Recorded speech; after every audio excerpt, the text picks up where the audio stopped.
فانكحوا ما طاب لكم من النساء مثنى وثلاثا ورباعا فإن خفتم ألا تعدلوا فواحدة صدق الله مولانا العظيم وصدق رسوله النبي الأمين المبين المعين المتين الكريم ونحن على ذلك لمن الشاهدين والشاكرين والحمد لله رب العالمين.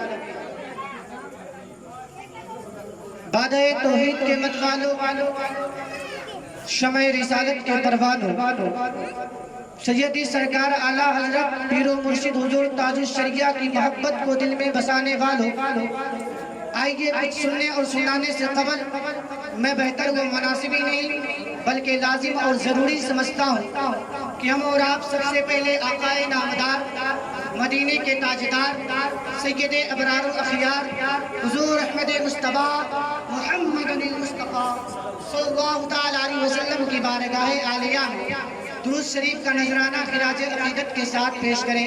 بڑے بابا سے بلند اللہم صلی علی سیدنا حبیبنا مولانا محمد بارک وسلم صلو علیہ وسلم وسلامت علیکہ یا رسول اللہ صلی اللہ تعالیٰ علیہ وسلم.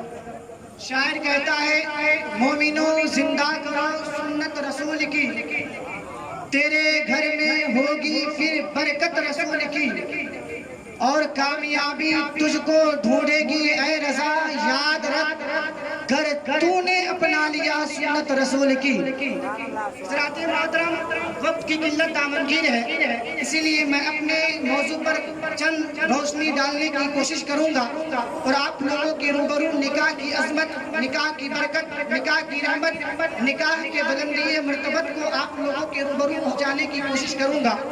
انشاءاللہ امید کرتا ہوں کہ میں آپ لوگوں کے روبرو اچھی باتیں پہنچاؤں گا اور آپ لوگ اس پر عمل پیرا بھی ہو جائیں گے انشاءاللہ عز و جل. اگر اللہ نے چاہا تو ہم ان باتوں پر عمل کریں گے جو ابھی میں آپ لوگوں کے روبرو بیان کروں گا.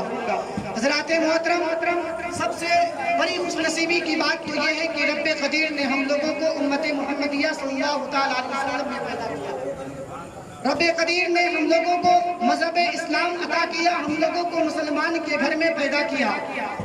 اور مذہب اسلام ایک ایسا مذہب ہے جو انسانی تقاضوں اور فطری ضروریات کو جائز اور مؤثر طریقے سے ادا کرنے کا فراہم عطا کرتا ہے.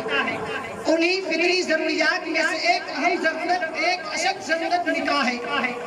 اور نکاح کے معاملے میں بھی اللہ کے نبی نے ہم لوگوں کو ایسے ہی بیکار نہ چھوڑا بلکہ اللہ کے نبی سرکار دو عالم صلی اللہ تعالیٰ علیہ وسلم نے ہم لوگوں کو نکاح کرنے کی فضیلتیں بتا کر ہم لوگوں کو نکاح کرنے کا طریقہ بتایا، نکاح کے رسومات کو ادا کرنے کا طریقہ بتایا. اللہ اکبر کبیرہ. بلکہ کہا جاتا ہے کہ اللہ کے نبی نے تو احساس زندگی اور شعور بندگی کے لیے اللہ کے نبی نے نکاح کو نصف ایمان اور عبادت قرار دے دیا. اللہ کے نبی نے ارشاد فرمایا النکاح من سنتی فمن رغب عن سنتی فلیس منی، یعنی نکاح جس نے میری سنت سے روگردانی کی وہ مجھ سے نہیں. علماء کرام، فقہاء کرام کی بارگاہ میں جب جاتے ہیں پوچھتے ہیں کہ نکاح کی فضیلتیں ذرا آپ ہمیں بتا دیں. علماء کرام کی زبان سے یہ بربلا نکلتا ہے کہ نکاح وہ عبادت ہے کہ جب دنیا میں کوئی عبادت نہ تھی اس وقت نکاح موجود تھا، اور جب دنیا میں کوئی عبادت نہ رہے گی یعنی ساری عبادتیں ختم ہو جائے گی اس وقت بھی نکاح رہے گا.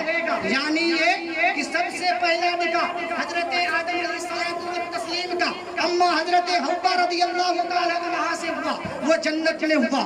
اور اس کا پس منظر کیا تھا؟ اللہ تبارک و تعالیٰ نے جب حضرت حوا رضی اللہ تعالیٰ عنہا کو حضرت آدم کی پسلی کی ہڈی سے بنایا ہے. اللہ اکبر کبیرہ.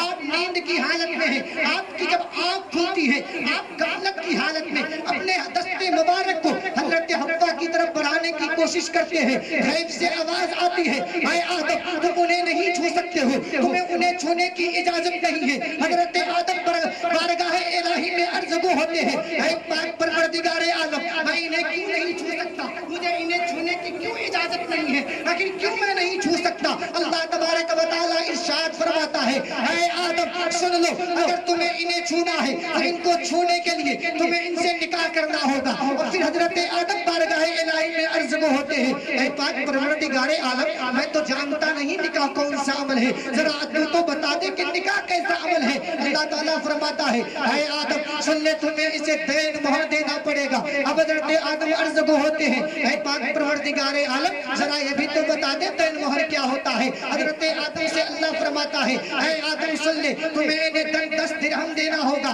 حضرت آدم عرض کو ہوتے ہیں اے پاک پروردگار عالم میرے پاس تو 10 درہم نہیں ہے, میں کہاں سے دوں گا. اللہ اکبر کبیرہ. پھر بارگاہ الہی میں جیسے ہی عرض کو ہوتے ہیں اللہ تعالیٰ فرماتا ہے اے آدم سن لے اگر تیرے پاس 10 درہم نہیں ہے تو تو نبی آخر الزمان صلی اللہ تعالیٰ علیہ وسلم پر 10 مرتبہ درود پڑھ لے, تمہارا نکاح ان سے ہو جائے گا, پھر تمہیں انہیں چھونے کی اجازت دے دی جائے گی. سب سے پہلا نکاح جنت میں ہوا تھا حضرت آدم کا حضرت حوا سے. اور جب ہم لوگ مر جائیں گے انتقال کر جائیں گے مومنین اس دار العمل سے دار الامن کی طرف چلے جائیں گے تو وہاں پر بھی اللہ تعالیٰ اپنے مومن بندوں کا نکاح مومن بندیوں سے فرمائے. یہ نکاح کی فضیلت ہے کہ نکاح اس وقت بھی موجود تھا جب کوئی عبادت نہ تھی. نکاح اس وقت بھی موجود رہے گا جب کوئی عبادت نہ رہے گی. جنت میں نماز نہ ہوگی, جنت میں روزہ نہ ہوگا, جنت میں حج نہ ہوگا, جنت میں زکوٰۃ دینا نہ ہوگا, جنت میں صدقہ نکالنا نہ ہوگا. اگر جنت میں کوئی عبادت موجود ہوگی تو وہ نکاح کرنا ہوگا جس کو اللہ تبارک و تعالیٰ خود اپنے مومن بندوں کا نکاح اپنے مومن باندیوں سے فرمائے. بے شک بے شک. نعرہ تکبیر, نعرہ رسالت, مسلک اعلی حضرت, مسلک اعلی حضرت, علماء کرام, جشن شادی خانہ آباد, نعرہ تکبیر, نعرہ رسالت. واہ واہ واہ, سبحان اللہ سبحان اللہ. خاص بات اور بتا دو, نکاح ایک ایسا پسندیدہ عمل ہے رب کی بارگاہ میں, ایسی پسندیدہ عبادت ہے اللہ اکبر کبیرہ. آپ کہیں سے مجھے ثابت نہیں کر سکتے ہیں کہ کوئی عبادت ہو جس پر تحفظ ایمان کی بشارت دی گئی ہو, کوئی عبادت ہو جس پر تحفظ ایمان کی بشارت دی گئی ہو. نماز پڑھنے کا حکم دیا گیا لیکن تحفظ ایمان کی بشارت نہ دی گئی بلکہ ثواب پانے کی بشارت دی گئی. اگر کوئی بندہ نماز پڑھے گا اس کے گناہوں کی مغفرت ہوگی یہ کہا گیا.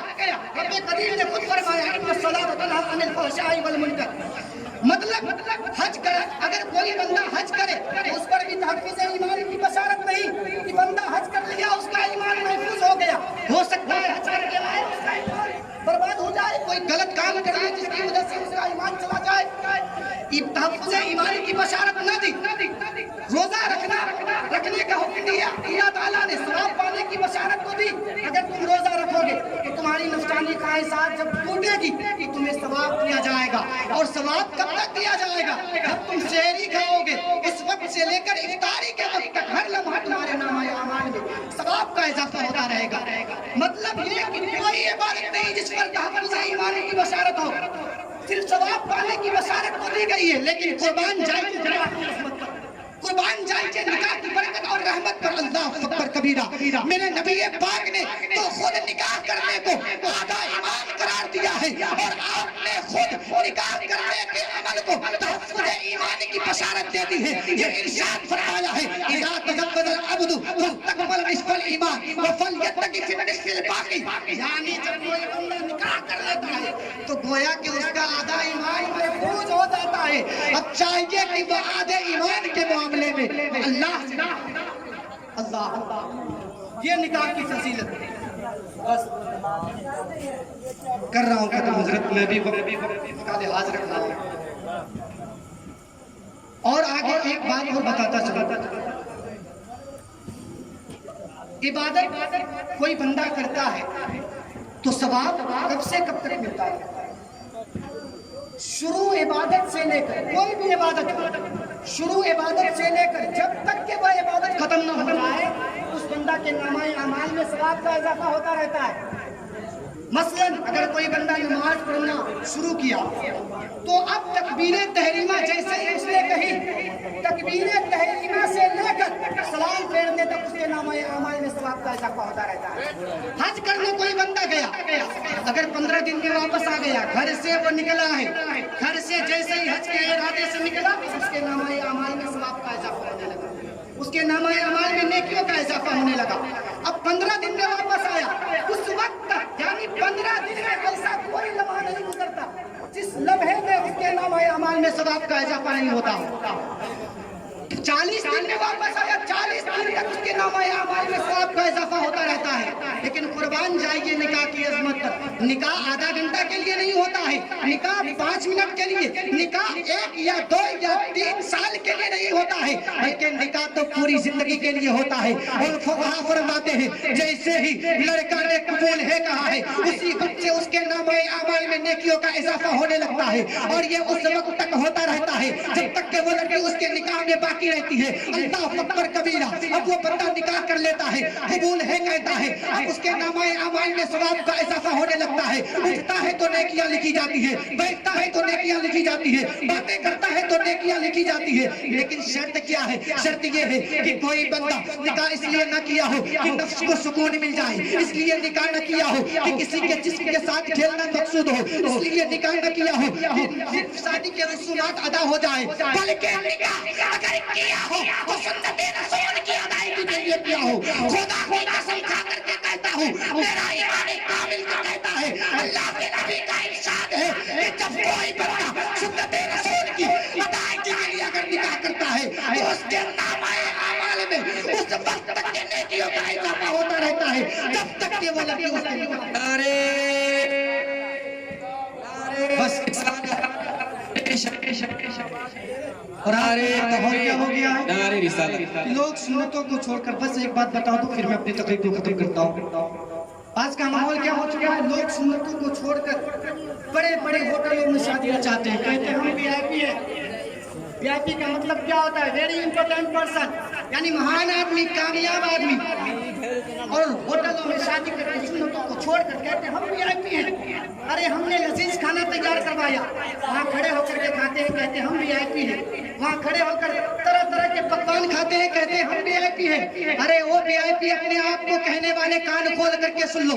میں تو کہتا ہوں وی آئی پی کا جو معنی ہے یعنی ویری امپورٹنٹ پرسن, یعنی مہان آدمی, کامیاب آدمی. کامیاب آدمی اسی وقت ہو سکتا ہے اس دنیا میں بھی اور آخرت میں بھی جو نبی کی سنتوں کو اپناتا ہے. وی آئی پی تو حضرت ابوبکر صدیق اکبر ہے, انہوں نے نبی کی سنت کو اپنایا تو انہیں صدیق اکبر کا خطاب دے دیا گیا. وی آئی پی تو حضرت عمر ہے, انہوں نے نبی کی سنت کو اپنایا تو انہیں فاروق اعظم کا خطاب دے دیا گیا. وی آئی پی تو حضرت عثمان غنی ہے, انہوں نے نبی کی سنت کو اپنایا, انہیں ذوالنورین کہہ دیا گیا. اللہ اکبر کبیرہ. وی آئی پی تو علی شیر خدا ہے, انہوں نے نبی کی سنت کو اپنایا ہے, انہیں شیر خدا کہہ دیا گیا ہے. اور نیچے آئے وی آئی پی تو غوث اعظم ہے, انہوں نے نبی کی سنت کو اپنایا ہے تو ولیوں کے امام ہو چکے ہیں. وی آئی پی تو خواجہ غریب نواز ہے, انہوں نے جب نبی کی سنت کو اپنایا ہے تو ہندوستان ہی کے راجہ نہیں پوری دنیا کے راجہ ہو چکے ہیں. اور وی آئی پی تو میرے امام احمد رضا خان ہے, انہوں نے جب نبی کی سنت کو اپنایا ہے تو تمام دنیا,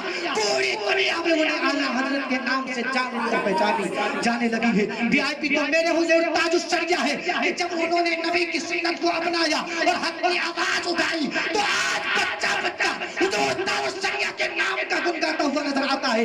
یہ اصل میں وی آئی پی ہے. سنتوں کو چھوڑ کر اپنے آپ کو وی آئی پی کہنا یہ اصل میں کامیابی نہیں ہے, بلکہ میں تو سمجھتا ہوں وہ سب سے ناکامیاب آدمی ہے جو سنتوں کو چھوڑ کر اپنے آپ کو وی آئی پی کہتا ہوا. تو لہٰذا ہم لوگ سنتوں کے مطابق اپنی شادی کو کریں, سنت کے مطابق شادی کریں گے تو گھر میں برکت آئے گی, گھر میں رحمت آئے گی, جھگڑے کا ماحول پیدا نہیں ہوگا. وقت کی قلت دامنگیر علینا الا البلاغ المبین.